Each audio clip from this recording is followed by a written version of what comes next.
Aquí tenemos a Sebastiana Barraez. Si uno quiere enterarse qué está pasando en el mundo militar con una periodista seria, veraz, aquí la tienen ustedes. Aquí está Sebastiana Barraez. Todos los días ella manda su Twitter con todas las investigaciones que tiene, que nosotros a su vez retuiteamos, y además pueden leerla en alguno de los periódicos más importantes del mundo y en su página web. Bienvenida nuevamente, Sebastiana, y como siempre te pregunto, cada mes, mes y medio, ¿cómo está en este momento el mundo militar? Porque mucha gente está esperando una intervención de afuera, ¿no?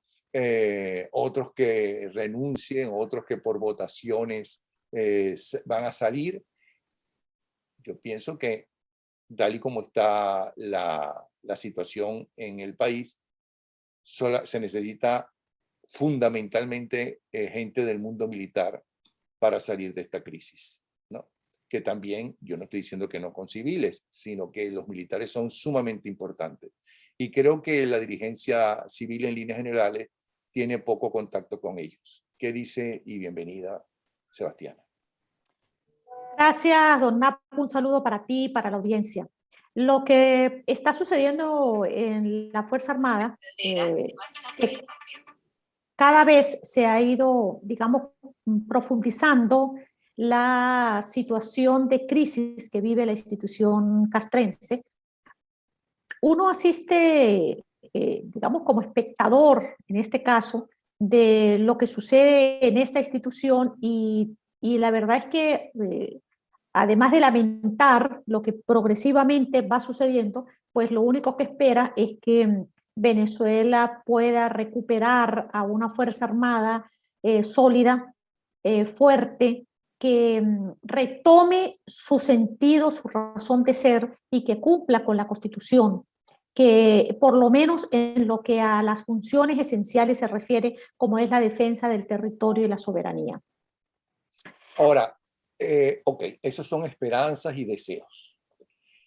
¿Hay alguna base que usted sepa como para esperar que vuelva, que se retome, como usted dice, la función y el valor de la Fuerza Armada venezolana tal y como está en este momento y desde hace años? Bueno, no necesariamente, porque, a ver, en la Fuerza Armada nuestra y del mundo, lo que funciona en este tipo de instituciones lleva años de entrenamiento, lleva años de preparación, incluso de filtración de quienes entran a esta institución, porque no es solamente que la Fuerza Armada tiene la obligación de defender el territorio y la soberanía, es que también tiene el monopolio de las armas. Es decir, es una institución armada que puede decidir en algún momento el rumbo equivocado o acertado del país. Y, y creo que su factor más importante, que sin duda es el ser humano, pues necesita entrenamiento, necesita preparación, necesita principios básicos para que esta institución funcione, necesita el cumplimiento de los pilares fundamentales que la sostienen, que nos referimos a la subordinación, a la disciplina y a la obediencia. Y lamentablemente nuestra institución castrense ha venido siendo afectada de manera profunda en ese aspecto. Así que yo no puedo decir realmente que nosotros estemos en estos momentos en puertas, o sea, muy optimista en una institución que retome su carril, su razón de ser. Dice que ellos tienen el monopolio de las armas, pero eso es en teoría. En la práctica no existe un monopolio de las armas. Están los grupos terroristas colombianos en varias partes de la frontera, que usted misma ha denunciado en varias oportunidades. Están los grupos armados, armados por la misma banda de Miraflores en diferentes barrios claves en todo caso, y también en teoría defender a eso que llaman revolución, aunque en la práctica se les están alzando también. Es decir, que las armas están desperdigadas por todo el país. Eso por un lado. Y por otro lado, la Fuerza Armada venezolana, tengo entendido, y usted sabe mucho más eso que yo, que el entrenamiento, tal como nos lo hizo entrever ahora, el entrenamiento que están recibiendo los soldados es muy malo. Claro, a ver, es importante algo. Pueden existir grupos armados, como de hecho existen en territorio venezolano, pero el monopolio de las armas en tal caso son las armas de la República. Y lamentablemente también es cierto que las armas de la República tampoco están solamente en manos de la Fuerza Armada. Han ido a parar a grupos irregulares, están en manos de civiles. Nosotros denunciamos en algún momento la desaparición de creo que 220 y pico mil de armas y municiones de los cuarteles venezolanos, de los cuales no ha habido ninguna respuesta. Y tenemos además una cantidad de civiles que con en nombre de esto que llaman la milicia, grupos de defensa, organizaciones que desde el punto de vista político han permitido que se armen, muchos de ellos con armas de la República. Y tenemos también, por supuesto, las bandas delincuenciales, los grupos guerrilleros, los grupos paramilitares, los grupos terroristas. Por eso es que la situación en Venezuela es bien compleja en ese aspecto, porque no es tan sencillo, después de que se dejó avanzar de manera progresiva el cáncer de la violencia, de la instalación de grupos irregulares en territorio venezolano, pues no es sencillo precisamente enfrentarlos y someterlos. Creo que tenemos un ejemplo bien relevante de lo que acaba de suceder entre marzo y abril en una parte del municipio Páez del estado Apure, que se enfrentó además a un pequeño grupo de una guerrilla, digamos, minimizada, devaluada, como es una parte de las disidencias de las Fuerzas Armadas Revolucionarias de Colombia. Y ante eso, pues, el ejército venezolano lo que recibió fue lamentablemente una contundente derrota. Y digo lamentable porque es que esa es la Fuerza Armada de Venezuela. Y los que somos venezolanos de alguna manera deberíamos apostar y apostamos por un triunfo de la Fuerza Armada ante los grupos irregulares. Pero no sucedió así. En estos momentos, don Napo y estimada audiencia, la Fuerza Armada ha tratado de retomar, aunque de manera, digamos, débil, no conozco cuál es la estrategia y no tengo por qué conocerla, obviamente, pero ha tratado, a mi juicio, de manera muy débil de retomar el control del territorio, no precisamente en la zona donde sucedieron los hechos entre marzo y abril, sino en otra parte del estado Apure, como es la zona del Orza, donde hay un sector mejor dicho, hay dos sectores de la FARC, uno de las disidencias, de las mismas disidencias que están en el municipio Páez, me refiero a las del ala de Gentil Duarte, que están al mando de alias Arturo, y la otra, la organización de la llamada Segunda Marquetalia, que ha liderizado Iván Márquez e Iván Santrich. Y la Fuerza Armada pues ha tratado de darle un golpe, por lo menos a una parte de esa FARC. Ayer hubo algunas acciones, algunas reacciones de la FARC de Gentil Duarte en el Ripial, que si ustedes recuerdan fue el sitio donde aparecieron aquella familia asesinada a manos por lo menos lo que se presume que fue Fáez, y ha habido en esa parte del territorio, o hubo enfrentamientos. En el día de ayer también volvió nuevamente, se cree que es una reacción a las acciones que ha tomado la Fuerza Armada en el Orza, y que esta FARC está reaccionando, pero reacciona donde se siente más fuerte, es decir, en el municipio Páez del estado Apure. Muchas cosas han sucedido en el último mes y medio, ¿no?, que usted ha denunciado, que usted ha presentado, y que tienen que ver con los militares, ¿no? No solamente con los venezolanos, sino con los colombianos y con los guerrilleros. entre ellos la muerte de uno de esos líderes del guerrillero, que no se sabe si está muerto o se fue de parranda, como aquella canción que puso de moda Lavillos allá por los años 40, no está muerto, está de parranda, que se está escondiendo. Otro es lo que acaba de mencionar, pero también los encuentros en la frontera en el Táchira. ¿Cuál es el resultado a estas alturas, después de tantas semanas, de todo eso que pasó? ¿Murió? ¿No murió? Entonces ganaron los guerrilleros y el ejército venezolano, como usted dice, se tuvo que replegar en el mismo estado, pero no en el sitio donde fueron los enfrentamientos. ¿Qué nos puede decir de todo esto que usted a lo largo de todos los días ha estado reseñando? A ver,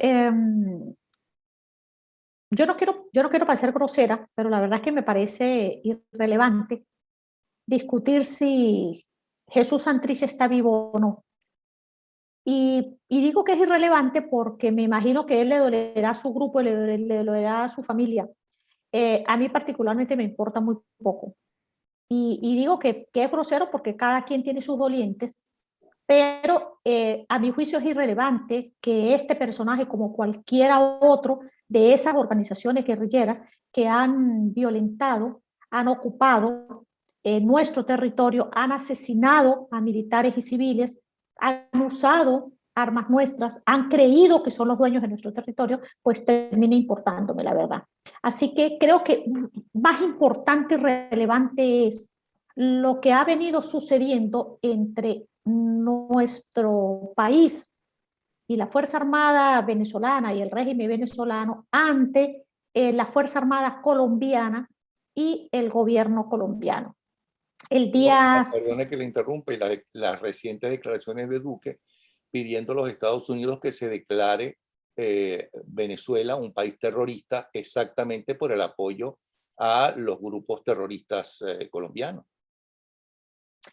Claro. A ver, yo creo que Colombia ha tenido sus intereses hace mucho tiempo y yo de verdad que en esto tampoco quiero perder el foco. Yo quiero entender que el país que yo debo defender y al que amo sin duda es a Venezuela, por mucho que uno quiera agradecer ciertas cosas que haya hecho Colombia por los venezolanos en ese territorio. Ahora bien, ¿qué ha sucedido? La guerrilla colombiana, los grupos paramilitares, pues no son una creación nuestra ni una invención nuestra. Y cuando digo nuestra me refiero a los venezolanos. Ellos nacieron, crecieron, se reprodujeron en territorio colombiano y muchas veces ante la inercia del Estado colombiano. Y no digo precisamente de Iván Duque, que apenas tiene unos pocos años en el poder. Me refiero a los últimos 60 años digamos, de fructífera labor que ha tenido la guerrilla, los grupos paramilitares, las bandas criminales, los grupos narcotraficantes en territorio colombiano y de los cuales nosotros en territorio venezolano hemos sido víctimas. Creo que, entre otras cosas, hay que señalar y hay que responsabilizar a las autoridades venezolanas y a los gobiernos de los últimos años por no haber sido contundentes en expulsar de nuestro territorio a los grupos guerrilleros. Algunas veces permeaban nuestro territorio. La verdad es que creo que fuimos demasiado pasivos, demasiado tolerantes ante una situación que era bien dramática porque, a ver, cuando uno vive en la frontera, y por supuesto yo que he nacido y crecido en ella, pues nosotros siempre desde niños vimos a muchas familias colombianas ser desplazadas a territorio venezolano. Muchos niños entraban a nuestras escuelas, muchas personas, muchos colombianos llegaban a la frontera, algunos a trabajar, otros a delinquir, pero era producto de esa violencia en Colombia. Pero usted habla de pasivo, hemos sido pasivos y tolerantes, se refiere evidentemente a quien tiene la obligación de sacarlos, que es el gobierno. ¿Ok? Sí, sí. Por lo menos el que está en Miraflores, que es el que tiene las armas. Pero entonces no siente que hayan sido cómplices y socios, como inclusive el propio Chávez Frías habló de la FARC como un ejército de liberación, y los aplaudió y los llevó a Miraflores, etcétera. O sea, no Sí, claro, siente que iba, lo que dice claro. Duque tiene base, tiene verdad, aparte de que políticamente le puede interesar decir eso. No, claro, es que iba eso, iba precisamente a explicar que la situación hubiese seguido quizás igual de no haber sido porque Hugo Chávez, una vez que llega al poder, le da reconocimiento a la guerrilla colombiana, cuando eso no era un problema real, no debía ser un problema realmente nuestro. Pero no solamente es que le da reconocimiento, es que le da abrigo y además confunde a la Fuerza Armada en su obligación esencial de defender el territorio y la soberanía. Es decir, el factor más importante que ha tenido la Fuerza Armada para, digamos, para desviarse de su función esencial es precisamente el mensaje que Hugo Chávez le da una vez que llega al poder y que a nuestro ejército antiguerrilla, a nuestro ejército defensor de territorio y soberanía, con todas las, digamos, las fallas que podían haber, los defectos, los entuertos que podían haber, la verdad era que no era permisible, no era aceptada la presencia de la guerrilla hasta que Hugo Chávez llegó al poder. Entonces la guerrilla no solamente fue que siguió permeando el territorio venezolano, es que empezó a enseñorearse en el territorio, empezó a tener retrato, relación, camaradería, amistad con militares venezolanos. Obviamente que teníamos que llegar a esta lamentable situación en la que nos encontramos hoy en día, con grupos guerrilleros, paramilitares y bandas criminales haciendo vida activa a todo lo largo y ancho de la frontera, creyéndose dueños del territorio venezolano. Eh, digamos que a Duque le ha tocado la peor parte, porque no solamente es que tiene que lidiar con una guerrilla que, aunque esté minimizada, como es la FARC, pues tiene un ejército de liberación nacional más sólido de lo que normalmente podía pasar antes. ¿Qué sucede ahí? Bueno, que sin duda Hugo Chávez logró que la guerrilla venezolana se relacionara con la guerrilla colombiana y que además, al permitirle a la guerrilla colombiana eh, ingresar a territorio venezolano cómodamente, pues se convirtiera en una fuerza irregular que podía accionar sus armas, sus estrategias contra el Estado venezolano. Entonces, sin duda que, digamos, en el caso de Duque, que es en estos momentos el presidente de Colombia, pues no se le ha visto fácil, porque resulta que es que el vecino ampara a su enemigo, protege a su enemigo, y esa es una situación particularmente muy difícil. Mira, don Napo, el día sábado, este sábado que acaba de pasar, el ministro colombiano de la Defensa anunció el desplazamiento de un grupo importante de militares hacia la frontera. Eso sucedió el día sábado, cerca de las 10 de la mañana. Creo que en ese momento, cuando vi la información, había acabado de suceder. Bueno, inmediatamente la Fuerza Armada venezolana, el Ejército de Liberación Nacional se activaron del lado nuestro, es decir, del lado de San Antonio y Ureña, y específicamente puedo hablar de esa zona con absoluta propiedad, y las otras un poco más por referencia, pero en este caso se activaron de inmediato. ¿Por qué? Bueno, porque sin duda que quien controla nuestras trochas, las trochas venezolanas hacia territorio colombiano es el Ejército de Liberación Nacional. Y eso lo hacen conjuntamente con miembros de la Fuerza Armada Nacional. ¿Qué sucedió del otro lado? Bueno, sencillamente, una vez que el ejército colombiano llegó a esa parte del río, al otro lado del río, en la frontera con Colombia, pues como por arte de magia, el puente Paula de Santander, Francisco Paula de Santander, que es el puente internacional que está en Ureña, pues fue abierto y le permitieron a la gente empezar a pasar por el puente porque sencillamente en ese momento estaba la Fuerza Armada colombiana presionando y ejerciendo un acto de soberanía en su territorio. ¿Qué nos indica esto? Que lo que ha venido, lo que ha venido pareciendo imposible, que ha dicho el gobierno venezolano que no se puede hacer porque Colombia impide el paso por los puentes. Mentira, quien impide el paso por los puentes y quien alimenta las trochas somos nosotros del lado venezolano.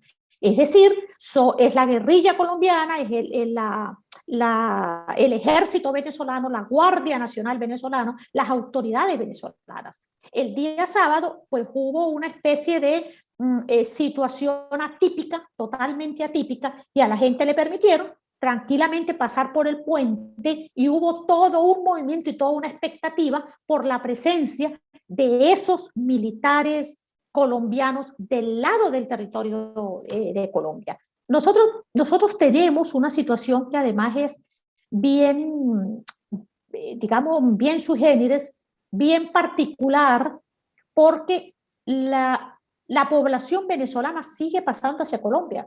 Todos los días pasa. Es la única manera realmente de que los estados fronterizos puedan recibir alimentos, medicamentos. Es más, cuando hay algún familiar grave que tiene que entrar al hospital, por ejemplo, ante la situación que hay en estos momentos, fuerte de COVID en territorio tachirense, pues la gente sencillamente no tiene otra opción sino ir a Colombia porque lo otro sería morirse. ¿Y cómo va a Colombia? Bueno, porque allá hay que buscar todo, incluso albúmina humana. La gente pasa a buscar cualquier cosa a territorio colombiano porque tiene la garantía de que ahí hay. En cambio, de este lado del territorio, pues no es fácil encontrarlo y eso hace bien difícil la vida de la gente de la frontera. ¿Y por qué, ¿Y por qué es al régimen venezolano y a la guerrilla colombiana los que impiden el paso? ¿Cuál es la razón? Bueno, porque por el puente no cobras y por las trochas sí. Hay cientos de trochas, esas trochas están divididas fundamentalmente por la guerrilla. Antes lo hacía, digamos, las trochas las manejaban algunas personas independientes, algunos grupos delictivos más pequeños y demás, pero es que ahora se ha realizado poniéndole algún nombre. Ahora es precisamente militares, guerrilla del ELN, que incluso tienen equipos electrónicos, computadoras, tablets, teléfonos inteligentes, donde tienen base de datos oficiales venezolanos para poder registrar quién pasa al otro lado de la frontera. Eso significa que si yo voy a pasar el puente, si yo voy a pasar por una de las trochas, me voy a encontrar con cualquiera de estos fulanos al otro lado, por lo menos en estas trochas que están absolutamente controladas por ellos, que son la verdad las más fáciles para pasar de un lado a otro de la frontera, y ellos te registran porque tienen acceso a la data del Consejo Nacional Electoral, a la data del Ministerio, del Ministerio del Interior, del SAIME, y ellos te saben quiénes son, si está solicitado, si no está solicitado, si tiene una marquita, si el gobierno tiene interés en ese personaje o no, esté o no solicitado formalmente. Eso lo está manejando la guerrilla colombiana del lado venezolano. Bueno, entonces es otra demostración de que Duque tiene razón cuando el régimen que gobierna desde Miraflores ampara, ayuda, cobija y además permite que haga negocios en contra de los ciudadanos venezolanos y colombianos que quieren salir del país, en contra de ellos, permite a los guerrilleros colombianos hacer todo eso. Sí, yo no decía que no tuviera la razón. Decían que en tal caso no es a mí a quien le corresponde salir en defensa de Duque, ¿no? No tiene defensa de nadie. Yo quiero que nos explique qué es lo que está pasando. Igual que claro, me importa un comino que Santrich esté vivo o muerto, pero esa fue una noticia de primera página de toda la prensa, por lo menos latinoamericana, ¿no? Y esperemos, ¿no?, que el diablo lo haya recibido. Pero como quedó en el aire si está vivo o se está escondiendo, por eso es que le preguntaba si ya se descubrió por fin si estaba vivo, si está vivo o se está escondiendo, porque si se está escondiendo hay que seguirlo buscando. ¿Ok? Sí, es que yo creo que, fíjate, un medio colombiano ha insistido mucho en la muerte de Santrich, creo que fue porque fueron los primeros que dieron la información. Es muy difícil, digamos, después reconocer, no entiendo por qué a veces se hace tan difícil decir nos equivocamos y ya. Pero en este caso incluso recientemente se publicó una foto de una persona que se aseguró que era Santrich. Eso no es evidencia de nada, para nada. Además, una cosa, la guerrilla colombiana se ha hecho experta desde hace años, además, en tratar de desaparecer personas cada determinado tiempo, por lo menos de sus integrantes. Yo recuerdo, nosotros tuvimos un personaje eh, detenido aquí en Ramo Verde, que es alias Garganta. Y resulta que en años anteriores hubo un hombre que estuvo preso en Colombia que supuestamente era alias Garganta, y las autoridades lo habían detenido como alias Garganta, estuvo preso y el hombre permaneció allá preso, y resulta que ese no era alias Garganta, sencillamente él estaba ocupando el lugar de alias Garganta, que es un comandante del Ejército de Liberación Nacional, para que al verdadero alias Garganta no lo estuvieran buscando. Ha sucedido incluso, es más, se supo que el tipo estaba libre y que estaba en Venezuela plenamente cuando asesinaron a unos guardias nacionales en el estado de Amazonas, y detuvieron a alias Garganta junto con unas muchachitas que tenía allí y a unos escoltas, y a partir de ese momento lo tuvieron preso, que por cierto, yo creo que ese es uno de los actos bien bochornosos que carga la Fuerza Armada sobre sus hombros, como es el hecho de haber permitido que al comandante del grupo que asesinó 3 militares de la Guardia Nacional en Amazonas hubiese permanecido solamente 2 años preso, con muchos privilegios, en una oportunidad en Fuerte Tiuna y otra en Ramo Verde, donde le permitían incluso la entrada de alimentos, entrada de mujeres.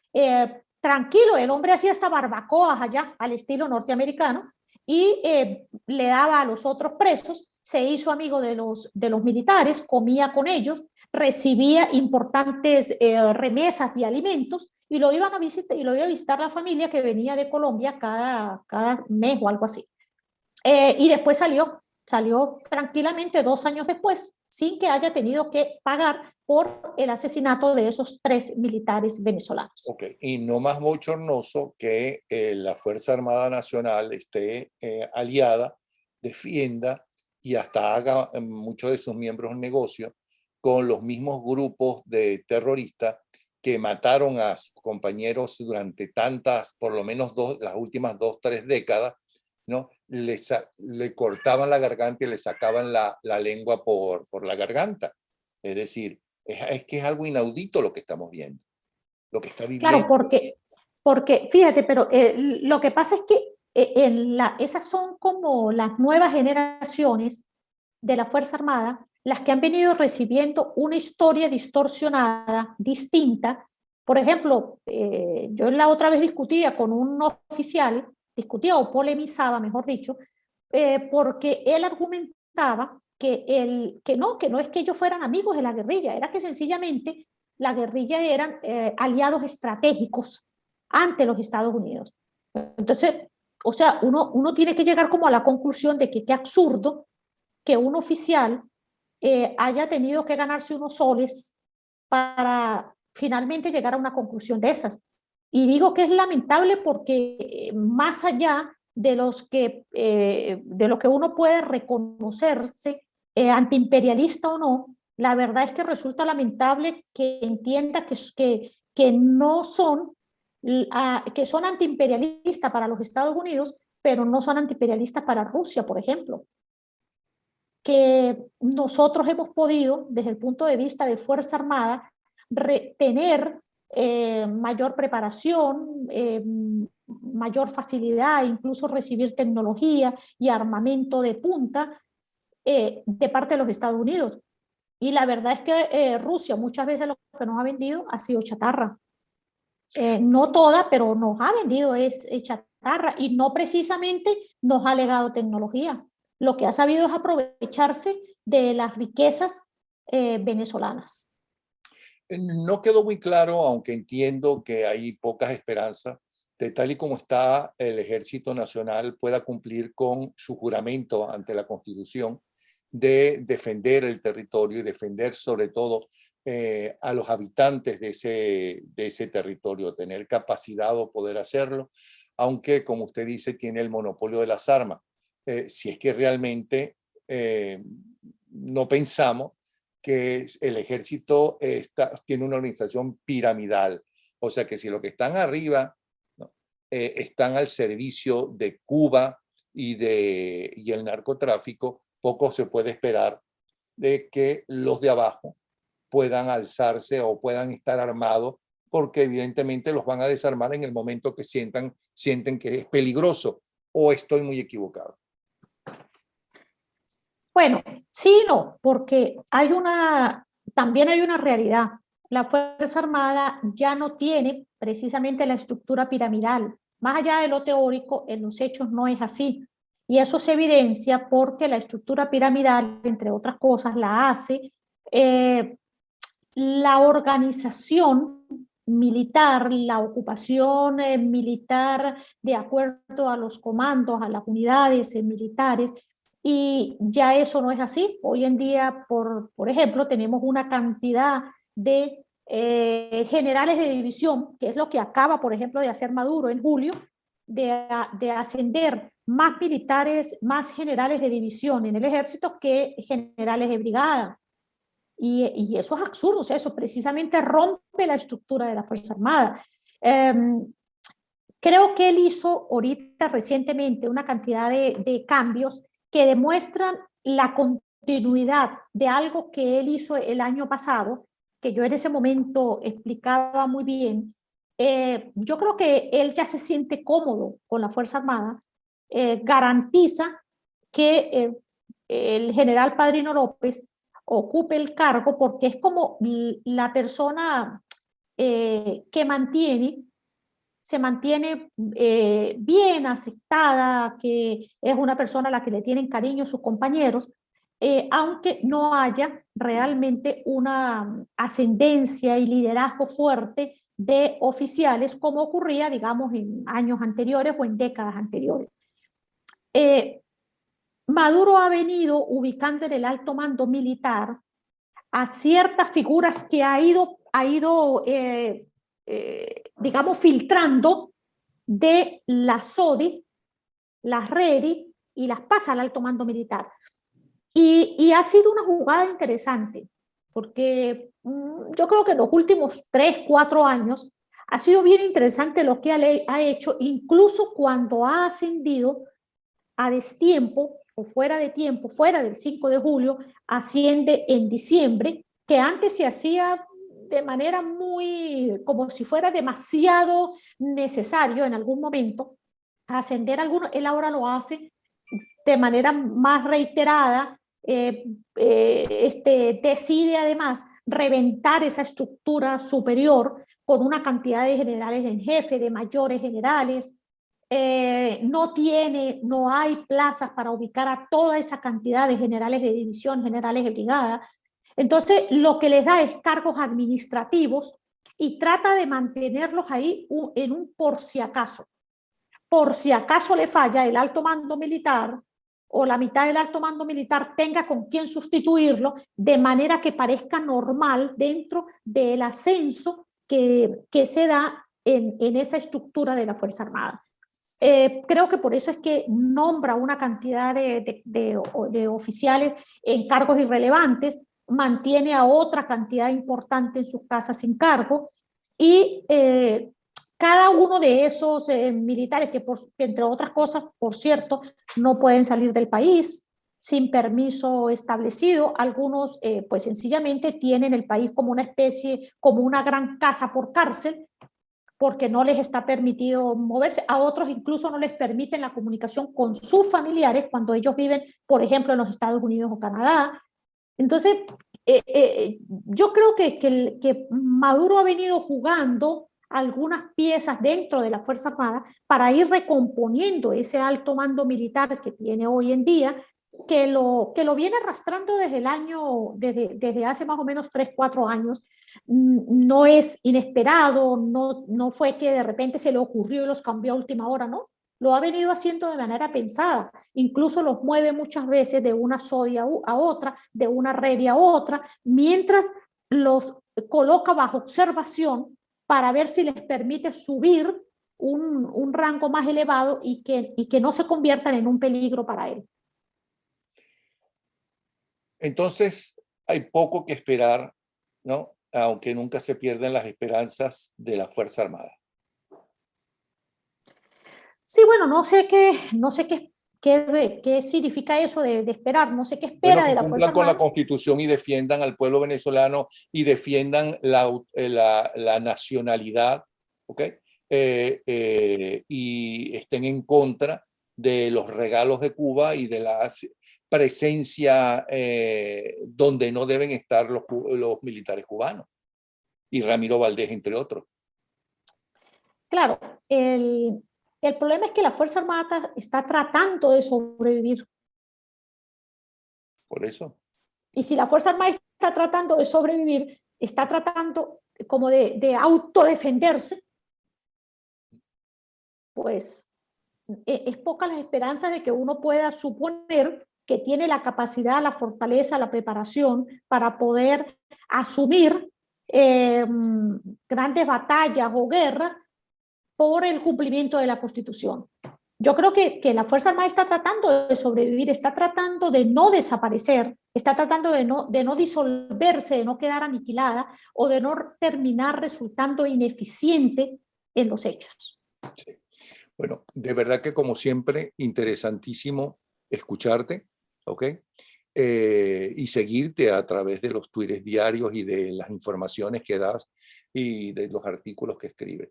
De verdad, Sebastiana, muchísimas gracias. Sebastiana Barraez, tremenda periodista y bien valiente, por cierto. ¿Ok? Gracias a usted, don Napo, y a su audiencia. Un abrazo. Hasta luego.